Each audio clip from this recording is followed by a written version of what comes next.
On Monday, 4th October 1802, my brother William was married to Mary Hutchinson. I slept a good deal of the night and rose fresh and well in the morning. At a little after 8 o'clock, I saw them go down the avenue towards the church. William had parted from me upstairs. When they were absent, my dear little Sarah prepared the breakfast. I kept myself as quiet as I could, but when I saw the two men running up the walk, coming to tell us it was over, I could stand it no longer and threw myself on the bed, where I lay in stillness, neither hearing nor seeing anything till Sarah came upstairs to me and said, "They are coming." This forced me from bed where I lay, and I moved, I knew not how, straight forward, faster than my strength could carry me, till I met my beloved William, and fell upon his bosom.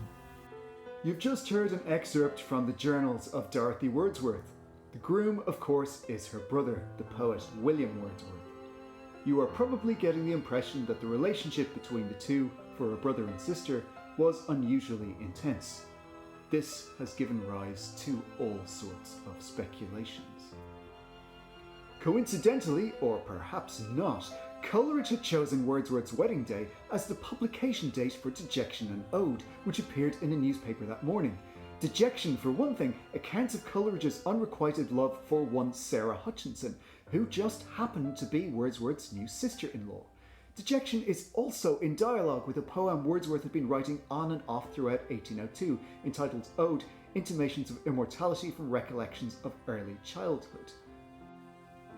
By now you have an idea that there were complex dynamics in play between the Wordsworths, Coleridge and the Hutchinson sisters.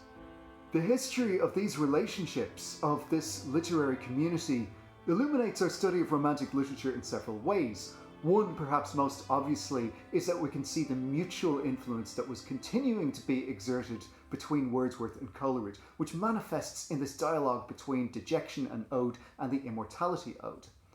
We can see that they collaborated directly on some poems. Even if a poem only carried the name of one individual author, it might contain verse contributions from another unnamed participant. More intriguingly, perhaps, we can see that certain poems originate in non-verse writing by collaborators such as Dorothy Wordsworth, and this raises questions about the fact of why we seem to value particular literary forms more than we do others. Why is Dorothy Wordsworth not a celebrated romantic author? Is it simply because she didn't want to publish poetry? And is this fair? Because literary reputation centres on publication, we haven't said much about Dorothy Wordsworth so far, but I want to pay some attention to the following journal excerpt, in which hopefully you'll recognise the origins of one of the most famous poems in the English language. Thursday, the 15th of April. It was a threatening, misty morning, but mild. We set off, after dinner, from Ewsmere. The wind was furious, and we thought we must return. We first rested in the large boathouse, then under a furze bush. The wind seized our breath. The lake was rough. We got over into a field to avoid some cows.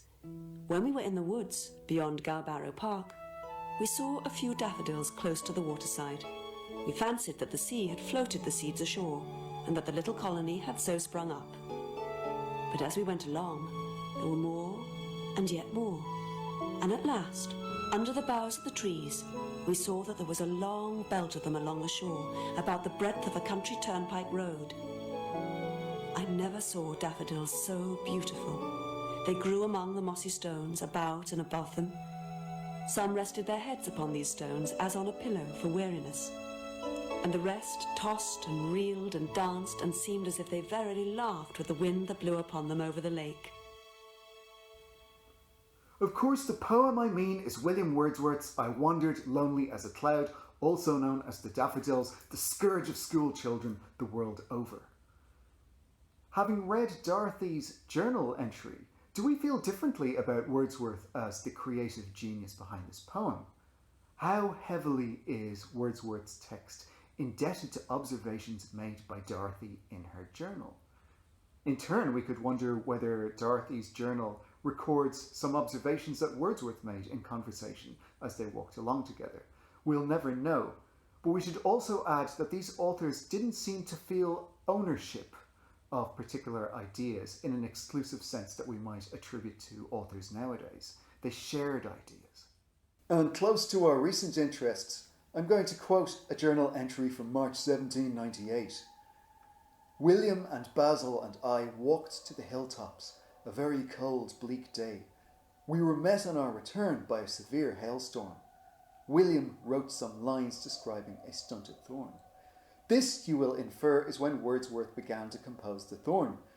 Dorothy's record reveals that Wordsworth took inspiration from their friends to imagine a story around the stunted thorn, because their companion, Basil Montague's mother, had recently been murdered. So the journal entry might be considered a historical record, not just of when and where the poem originated, but how and why its themes converged in William Wordsworth's mind. Dorothy has showed us that the vision of the dreary bush coincided with a personal reminder of murder in their lives. Dorothy inspired Coleridge too. In fact, critics have made very strong claims that her influence changed Coleridge's whole style. One author, George Whalley, has written, and I quote, that he was struck by the general absence of vivid sensory images in Coleridge's verse before the Wordsworths moved to Alfoxden in July 1797. He's saying that Coleridge couldn't do nature poetry at all before he spent time with Dorothy and William Wordsworth.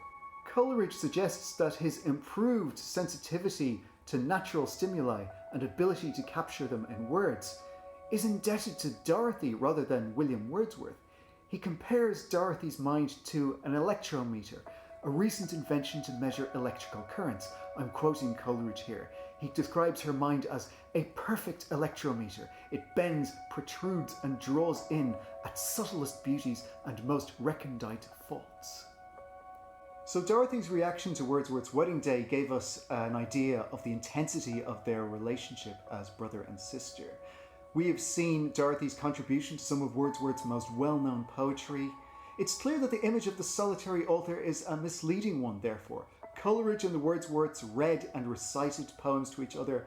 A new work attributed to one of them might find origins in their mutual talk.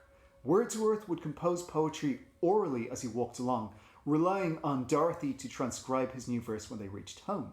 The authors sought feedback from each other on work in progress, and they swapped ideas over works that were planned. Most famously, Wordsworth, much later, gave himself an awful lot of credit for the plot of The Rime of the Ancient Mariner. Coleridge, in turn, contributed the first stanza to another poem we've already looked at, We Are Seven.